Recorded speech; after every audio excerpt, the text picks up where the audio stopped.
Have you ever heard of a pro violinist that can't play by ear? After playing the violin for 30 years and teaching hundreds of adult students, I found that students who learn to play by ear progress dramatically faster than those who don't. And today I will show you 4 simple methods to play every note by ear, even if you think yours is not good enough.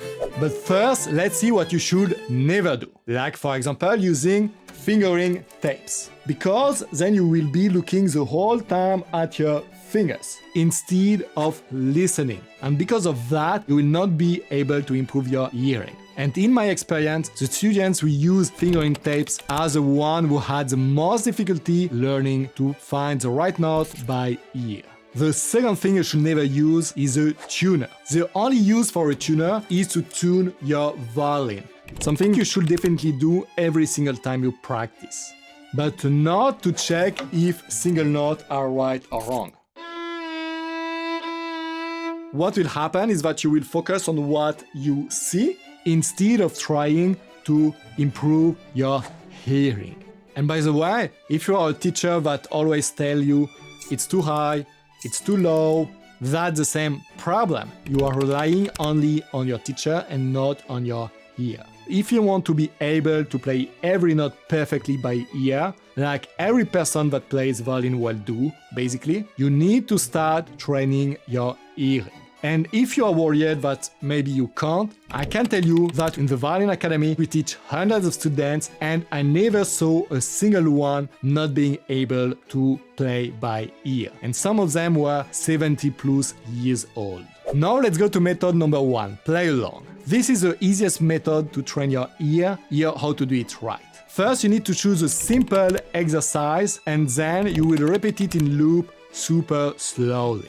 And there is a lot of ways of doing that. You could use some of my YouTube videos, you could use some music sheet software, they all allow to play the notes synthetically. Here's something very important. We want to be sure that your violin is tuned to the right frequency. If you use my YouTube video or most music sheet software, the frequency is 440 Hz. Make sure to tune your violin first. Then you will play with the recording. It could be a synthetic recording too, it doesn't matter. But here, just as an example, let me show you how we do it in the Violinacademy. You could choose a simple exercise like this G to A.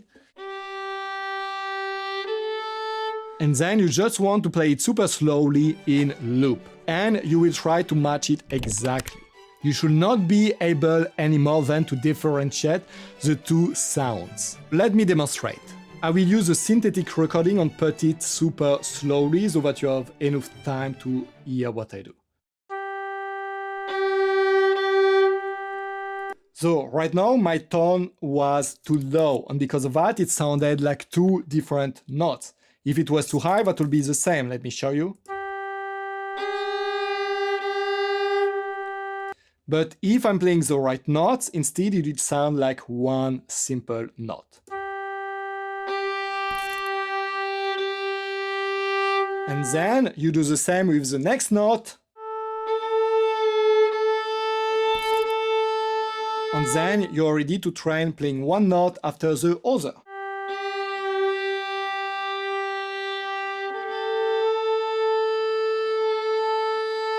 And you want always to do that super slow so that you can really have enough time to listen to each and every note. Every time you do that, you will improve your hearing. And by the way, we are organizing a free violin masterclass. So if you are an adult beginner and want to learn to play the violin beautifully, you can register for free with the link below. Method number 2 is finger pattern. Basically, it's just knowing exactly where the notes are on the violin, which pattern the finger build together. For example, if you play on the D string, D, E, F sharp, G and A, like you can see here, or on the music sheet like that, then you will put your finger in this finger pattern, with the second and the third finger close to each other. And on the violin, it will look like that. And basically, it doesn't matter what you play, you should always exactly know which finger pattern you have. So how to find it? The first step is to understand in which tonality your piece is. For example, this is the ode to joy, and what I want to look at is which flat and sharp I have. Here, for example, we have 2 sharps, and if I look later on, I don't have any more sharps or flats. What that tells me is that every time I have a F, I will play an F sharp, and every time I have a C, I will play a C sharp. To know which note or note are raised, you should just count the number of accidentals here. The first one will be always a F sharp, the second one a C sharp, the third one a G sharp, D sharp, A sharp, E sharp, and B sharp. And in opposite, if you have flat, like here, the first one will always be a B, then an E, an A, a D, a G, a C, and a F. After you know that, you just need to look at some violin charts.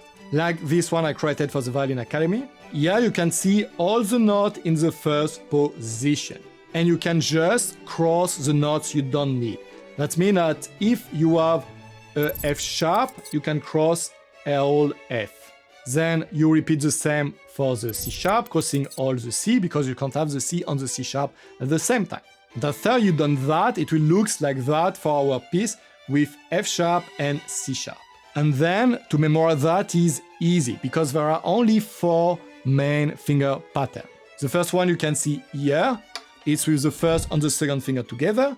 The second one is with the second and third finger together, like here. And the third one is like here with the third and fourth finger together.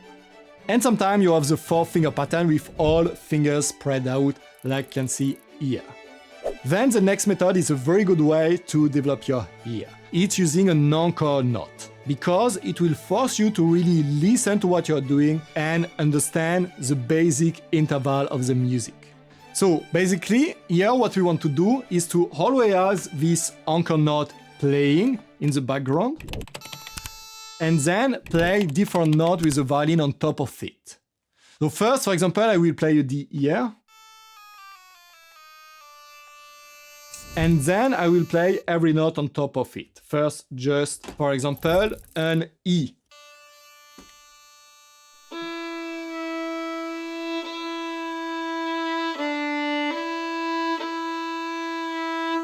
So now it's not the same note I'm playing different intervals. But each interval have a different sound. So let me show a few that are the easiest to listen to. The first one is a perfect fourth. Playing, for example, D with G, as a D open string, with my third finger on the D string, G.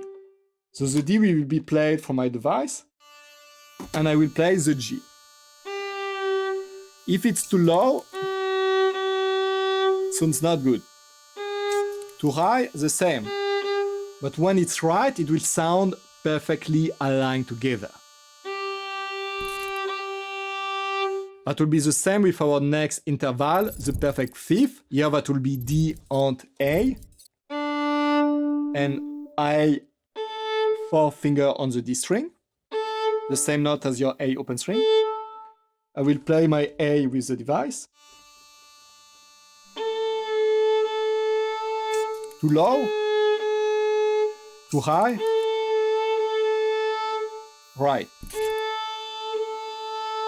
And you could do that with every interval, but those are the easiest one to practice with. And then come number method 4. Something that's worked really well, especially when you are playing and you have no way to use some recording or some extra device to play a note.